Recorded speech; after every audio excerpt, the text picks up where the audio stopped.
Hola, yo soy la escritora Suge Yossio y bienvenidos a Culturesas, un espacio para hablar de las mujeres creadoras, de las mujeres artistas, de las mujeres impulsoras de las artes, mujeres que saben que solo el arte nos saca de lo cotidiano y nos convierte en culturesas.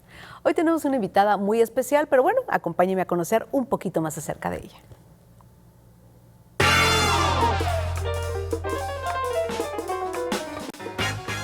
Isabel Tello, que nació en 1992 en Puebla, hace grabados, ilustraciones, murales y da talleres. Desde el 2014 ha viajado por diferentes puntos de la República pintando murales colectivos e individuales en entornos urbanos y rurales. Además, ha dado diversos talleres artísticos, promoviendo el arte, la cultura y la reutilización de materiales.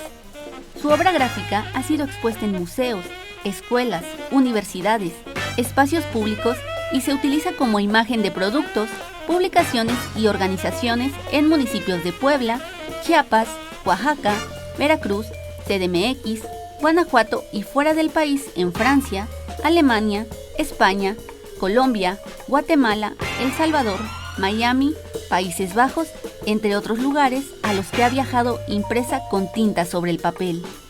Actualmente, Isabel trabaja en su taller, llamado Sigre, taller de arte multidisciplinario, dentro del cual se gestan diversos proyectos creativos, integrando el grabado tradicional con distintas técnicas artísticas y se siente muy agradecida de compartir diferentes técnicas, creando en comunidad espacios en donde podamos sentirnos, explorarnos, expresarnos y sanarnos a través del arte.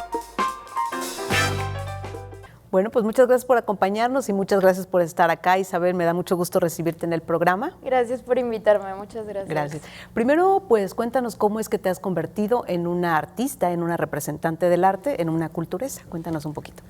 Pues creo que ha sido como una necesidad, como desde siempre, como del juego, desde el arte, desde ensuciarme las manos, desde crear, desde como expresar eso que estoy sintiendo acá, que todavía no sé mucho cómo ponerlo en palabras, pero sale en una pintura o sale en un juego, o sale en agarrar barro o plastilina y hacer alguna figura, ¿no? Entonces siento que para mí en algún punto ya cuando te vuelves grande y tienes que decidir en qué vas a trabajar, para mí como que fue muy claro, ¿no? Como esto de que quería que ese fuera mi camino, que quería que no solo fuera un juego, sino también mi manera de vivir.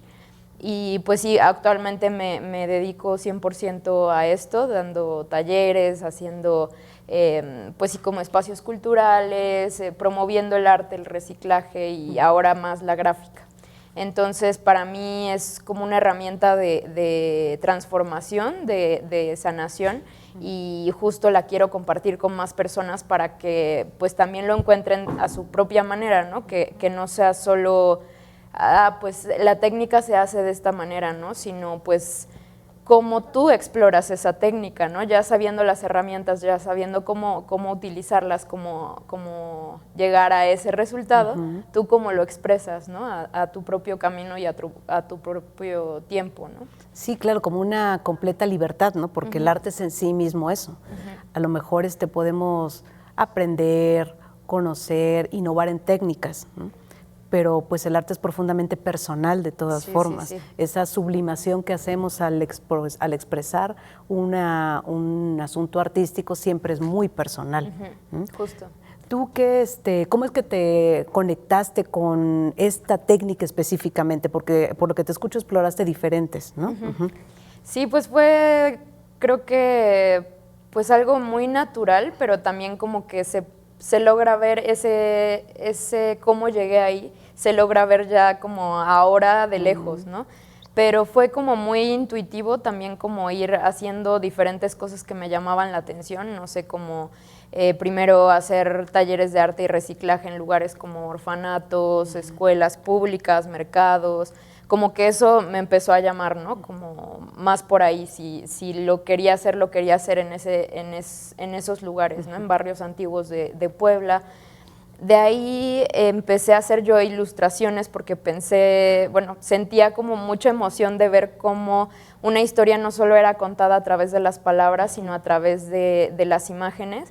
Y entonces yo me sentaba así en la ludoteca de la UAP, que fue donde también estudié, y me sentaba con un montón de libros a ver todas las historias que contaban las imágenes, ¿no? Entonces yo quería transmitir eso, yo quería como hacer eso posible, ¿no? Me parecía muy mágico. Entonces empecé a hacer ilustraciones, eso me llevó al mural, y del mural me llevó a la gráfica, al grabado en linóleo en específico. Ok, ahora que hablas del mural, el mural me parece un trabajo muy arduo, ¿no? O sea, como muy demandante físicamente. Sí, sí, sí. ¿Con quiénes trabajaste en mural o qué tipo de murales realizabas inicialmente?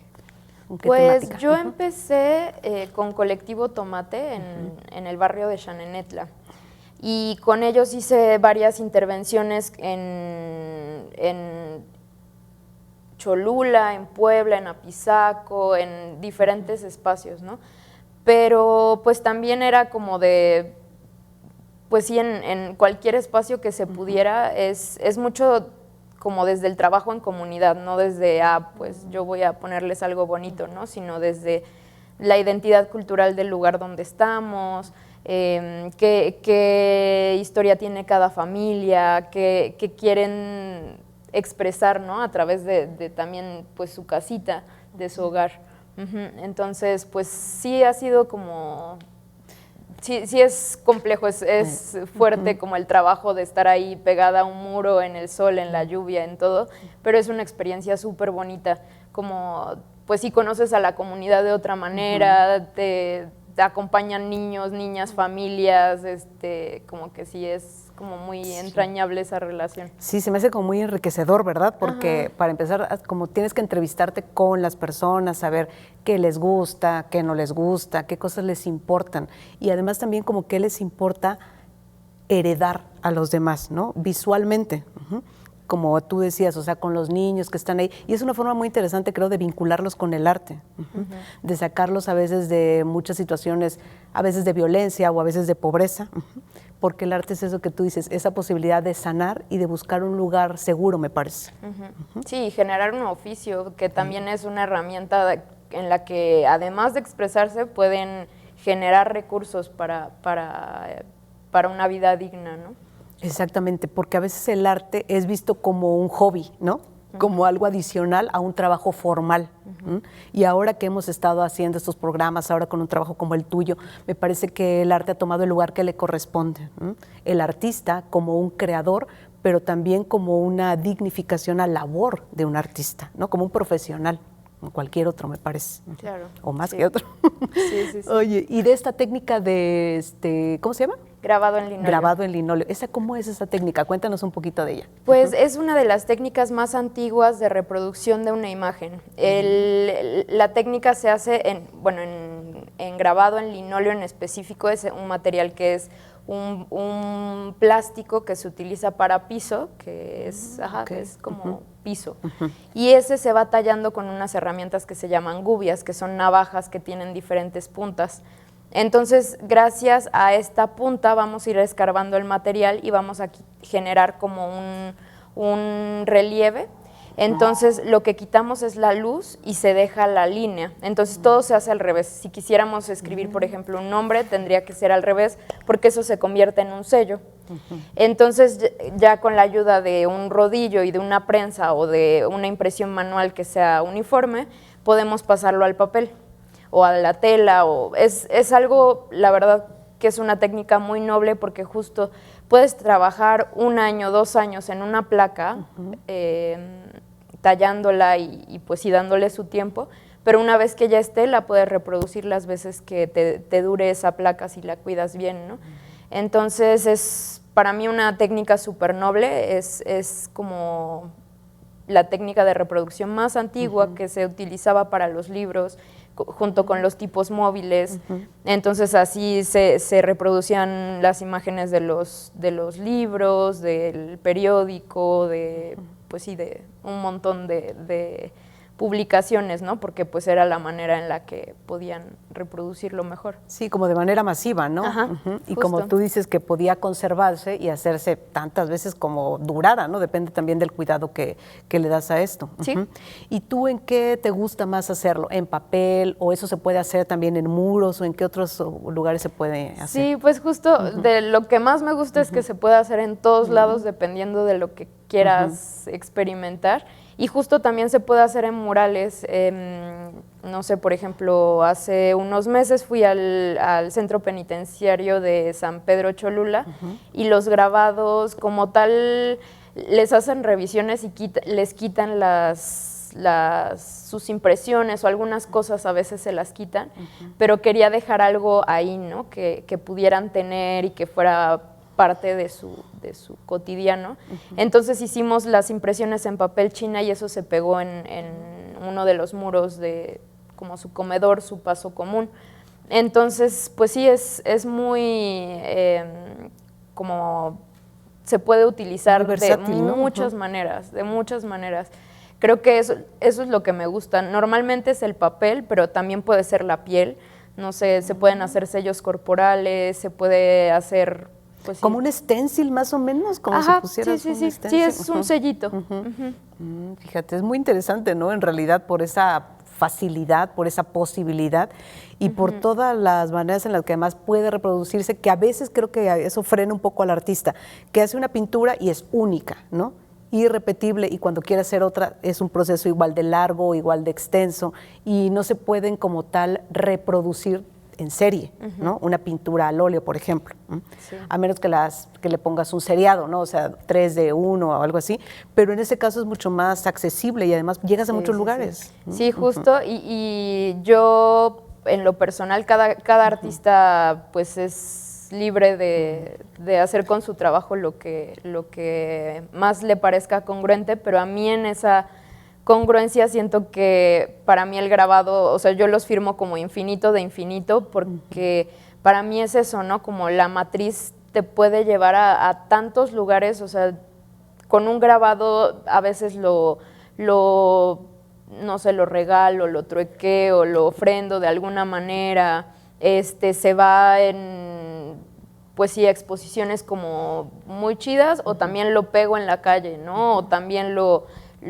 comparto de tantas maneras que pues sí te da la oportunidad, ¿no? Y también algo que me parece muy bonito y que ahorita estaba pensando es como esa posibilidad de que pues aunque no te sientas muy inspirado, porque como artista pues es un sube y baja de un montón de emociones y hay veces que te sientes como completamente vacío porque ya diste un montón y porque necesitas descanso y porque es parte de la naturalidad del artista.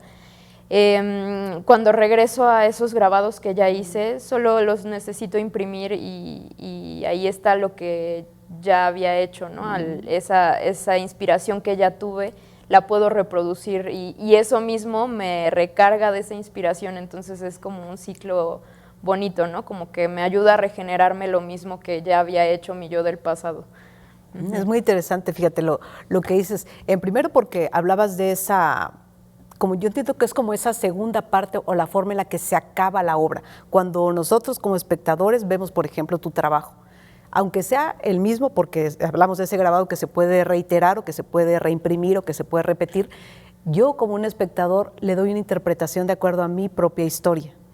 Entonces, ese grabado único que tú has hecho se convierte en una gran diversidad de posibilidades, porque yo termino esa obra con mi propio conocimiento, con mi propia emoción, con mi propia manera de sublimar lo que estoy sintiendo. Entonces, es muy interesante que se vea además esa multiplicidad, porque a veces no se nota en otro tipo de obras. Sí, y que justo, o sea, yo lo que les digo a todas las personas que aprenden grabado conmigo es que justo no importa si la historia es muy personal, como lo que vas a impregnar en ese grabado es muy personal. Lo que a mí me parece importante es que sea algo sincero y si es algo sincero va a conectar sí o sí con otra persona en su historia personal, como dices, ¿no? Como es algo sincero que tú diste, alguien más va a encontrar, aunque sea otra historia, aunque sea como muy distinta a la historia que se cuenta, pero tiene puntos en común, ¿no? Y el más importante, que es ese lugar como sincero y auténtico. Sí, exactamente. Ahorita quiero regresar a eso porque se me hace súper interesante. Claro. Nos vamos un momentito a pasar a nuestra autora de la semana. Vamos a ver a quién nos recomiendan para leer esta semana.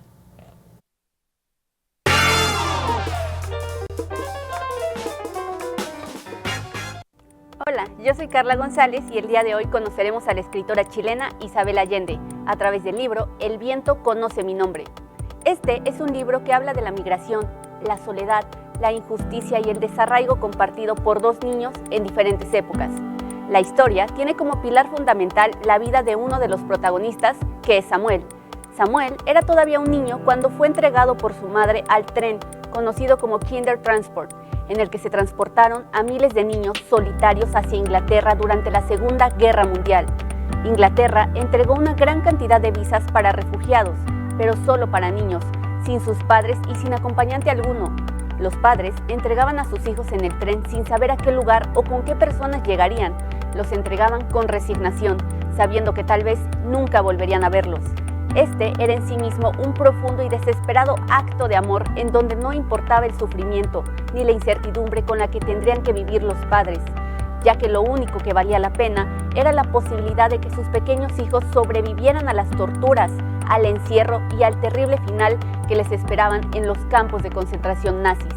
Esta historia de desarraigo va entrelazándose con la vida de una niña llamada Anita.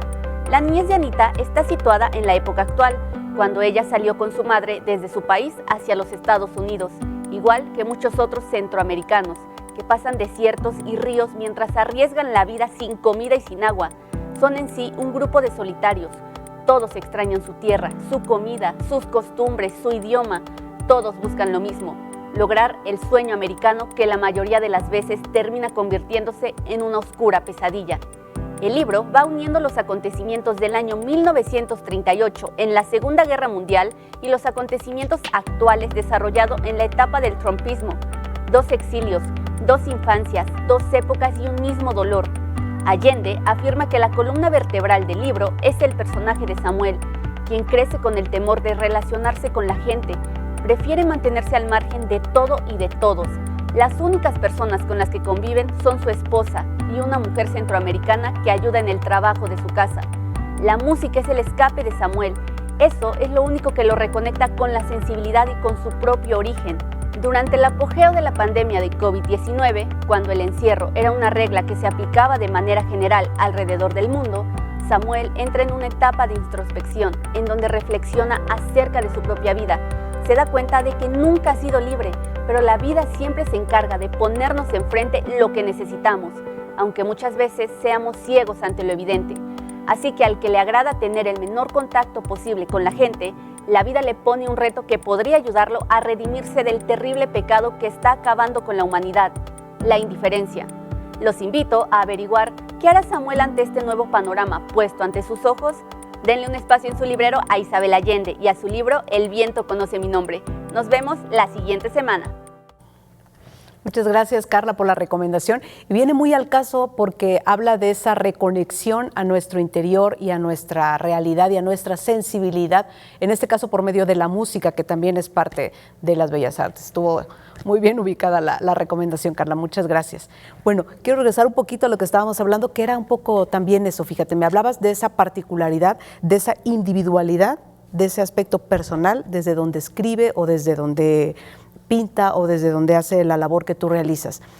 Yo creo que es definitivamente eso, súper personal, pero cuando trasciende se convierte en una comunidad, ¿no? Eso que tú tienes, que lo haces desde tu origen, desde tu conocimiento, desde tu sensibilidad, se convierte como si pudieras diversificar todo eso a tantas personas como estén en contacto con lo que tú haces. Sí, claro. Sí, se transforma en su propia historia, ¿no? Como me parece muy hermoso que sí he recibido mensajes o han llegado personas que me dicen como, es que para mí esto representó este momento, ¿no? Tan importante, ¿no? y que no solo algo que yo hice en lo personal, sino que a veces me encargan cosas que a partir de mi perspectiva yo pueda reinterpretarlas, ¿no? Cómo reinterpreto su proyecto, su historia a mi manera, ¿no? Entonces también eso me parece muy lindo que es como, pues sí, somos como traductores también. Sí, qué bonito que lo veas así, es como una forma eso de hacer comunidad de ideas, ¿no? Un complemento de ideas en donde lo que se genera es una nueva idea a partir de un montón, ¿no? Como de ese montón de objetos, de imágenes que se van acumulando y sacan algo totalmente nuevo. Pues eso es el arte, ¿no? Una cosa sí que tiene que trascender, pero en la medida de que cada quien lo pueda entender de manera diferente. Ahora que me dices que te hacen encargos, ¿cómo sucede eso? ¿Te encargan para empresas o cómo te hacen encargos de qué tipo para eso? Sí, pues yo soy diseñadora gráfica, entonces pues es algo que a veces me piden para logotipos, a veces me piden para proyectos, para la imagen de algún festival de teatro, de música, alguna portada de libro, o sea, es que ha sido de muchas maneras, ¿no? Como algún producto y siempre tienen como congruencia también con mi trabajo, me parece muy bonito eso, que son cosas que normalmente pues sí tienen que ver con lo que yo hablo, ¿no? Y también yo creo que por eso me buscan. Entonces, pues sí, es de diferentes maneras en realidad, pero pues es como, a veces para regalo, a veces para que sea el logotipo de su espacio, sí, un montón de Sí, pero cosas. fíjate que habla o sea, qué bueno que hablas ahora de esa congruencia, ¿no? Del artista, porque a veces se piensa que el artista es un poco, bueno, como antes se originó siendo el artista, ¿no? Como un hacedor solamente de lo que se le pedía, ¿no? Pero tiene que corresponder a una idea, a una ideología, a tu propia congruencia como ser humano, como artista. Habrá cosas que a lo mejor, no sé, te pidan y que tal vez no te permitas hacer, ¿no? Sí. Que estén alejados por completo de tu idea y de tu honestidad al trabajar, me parece. Y eso es importante. Sí, siempre hay que tener eso súper claro, porque si no, sí, te empiezas a desviar y empieza a perder como la sustancia real, ¿no? Sí, yo creo que a lo mejor ganarían otras cosas, pero se pierde algo que es tu esencia, tu origen, y si pierdes eso, pues prácticamente ya estamos perdidos totalmente, ¿no? Sí, o sea, se ganarían otras cosas, pero es mucho más lo que se pierde, me parece. Sí, y ya no se vuelve sincero, ya no conecta de la misma manera, y puede se nota, ser ¿verdad? algo muy lindo, como visualmente lindo, pero realmente... Frío, o sea, se siente. Sí. Vacío. Oye, cuéntanos en qué lugares has expuesto tu trabajo, porque veo que has estado en el extranjero, aquí mismo en nuestro país, en diferentes lugares. Pues justo ahora la exposición que está es en el Museo Regional de Cholula. Están 2 piezas mías expuestas que hice junto con Mujeres Privadas de la Libertad en el Centro Penitenciario de San Pedro Cholula. Y pues justo les fui a impartir talleres de grabado y con su obra hicimos, bueno, yo reinterpreté también las historias de ellas, ¿no? Como el hablar sobre la maternidad dentro del espacio, hablar como de cómo se sentían, si fueran un elemento de la naturaleza con el cual se representarían. Entonces, de alguna manera como que pudieran verse reflejadas en algo más afuera de ellas, ¿no? Algo hermoso afuera de ellas, pero que en realidad está dentro de ellas, ¿no? Entonces, pues bueno, esas son 2 piezas de una serie de 4 que hice. Está en una exposición colectiva. También, bueno, apenas la que acaba de pasar también fue en el Museo del Caballero Águila en Cholula. En Casa de Cultura he expuesto el trabajo también de otro taller también que fue en el centro penitenciario, también un libro que ilustré para Secretaría de Cultura, fueron 2 en Casa de Cultura, también he tenido la fortuna de exponer aquí en el CCU, en el lobby del auditorio. Otra exposición que fue apenas fue en España se llevaron, por parte del IMAX, se llevaron toda la exposición de calaveras y catrinas que se había hecho en el Palacio Municipal y se la llevaron a la Casa Madrid en España. Entonces, pues sí, afortunadamente he estado en varios espacios que han llegado a muchas personas, al Erasto Cortés, y también creo que, o sea, estos son los lugares tal vez como de renombre, pero he expuesto con palitos y no sé, mecates en espacios como culturales de comunidades, y eso también es re valioso, ¿no? Que llegas y con cualquier cosa puedes ahí estar, pues sí, montar una exposición y crear una experiencia tan bonita como es eso, ¿no? Como un espectador y el arte y cómo se convive entre nosotros, ¿no? Uh-huh. Sí, o sea, te felicito por lo que haces, sobre todo con las mujeres que están privadas de la libertad, que les muestras otro camino, ¿no? Que les muestras esa belleza, como tú bien dices, que está dentro y que a veces se ha opacado con un montón de cosas duras, ¿no? Ásperas que hacemos los seres humanos, ¿no? Y cómo las llevas hacia ese lugar especial para mostrarse y recordar a lo mejor su verdadero origen, que es la belleza en sí. No hay una persona a la que no le guste la belleza, lo que pasa es que a veces no nos damos cuenta o no nos damos tiempo de acercarnos a eso. Nos cuesta verlo adentro, ¿no? Como sí, lo reconocemos afuera o en el otro, pero nos cuesta más trabajo verlo nuestro, ¿no? Sí, creo que es un asunto cultural. Creo que nos enseñaron o nos han enseñado por mucho tiempo a no mirar, ¿no? Ese aspecto bello, ese aspecto hermoso de nosotros, sino a ser como mucho más críticos hacia nosotros mismos. Y me parece que incluso suena hacia el exterior de nuestro país. Apreciamos la belleza en el exterior de nuestro país, pero no la nuestra. Y todas las personas que están en el exterior de nuestro país lo notan mucho más que nosotros mismos. Lo que es en ese macro es en micro, me parece. Creo que eso es lo que nosotros también hacemos. Sí, en nuestra casa, en todo, sí. En todo, ¿no? O sea, en tu propia labor, en tu propio trabajo, siempre, no sé, como que nos han enseñado, creo, de manera desafortunada a mirarlo como en pequeño, ¿no? Y a ver lo que el otro hace mayor. Pero muchas veces lo que el otro hace es una inspiración de ese pequeño que creemos que es nosotros mismos, me parece. Claro.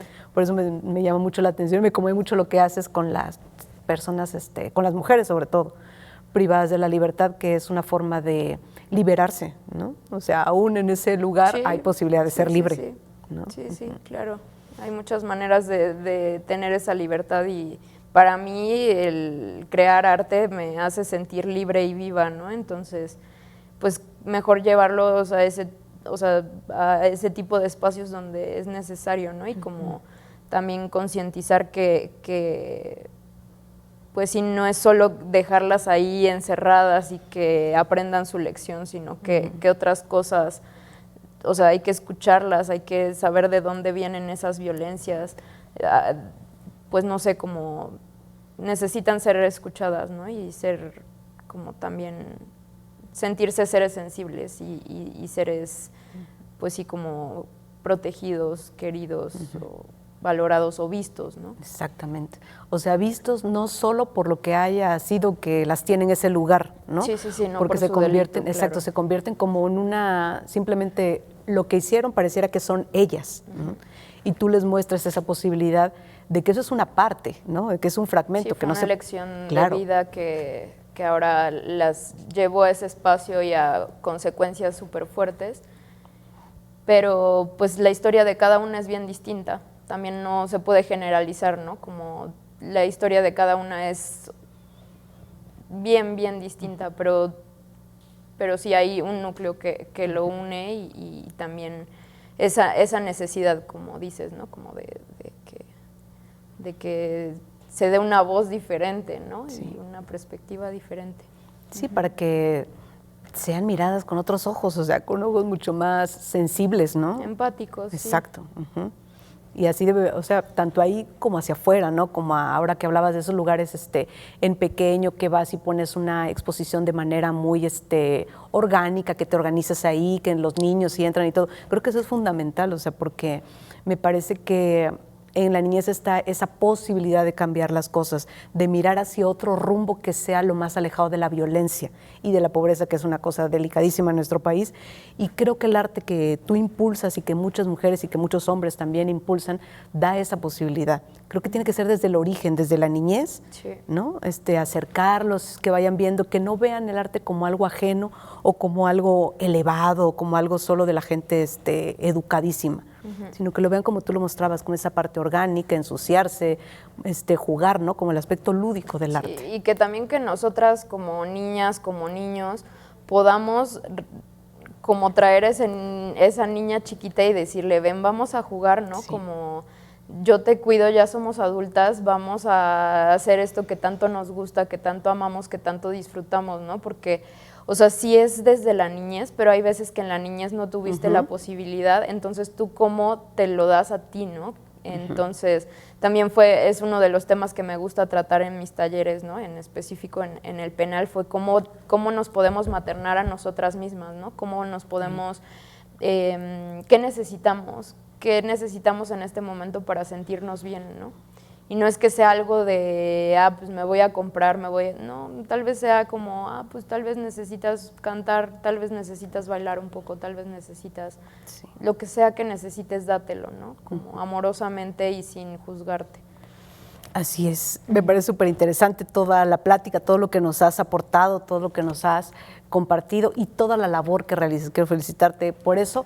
Y bueno, pues el tiempo se nos ha terminado, pero quiero agradecerte profundamente que hayas estado con nosotros y que nos hayas llevado a pensar y a reflexionar en todas las cosas que nos has invitado en esta ocasión. Muchas gracias por acompañarnos, Isabel. Gracias a ti. Gracias. Muchas gracias. Y bueno, ustedes recuerden darle un espacio a su inspiración y convertirse en una culturesa. Nos vemos en la siguiente emisión.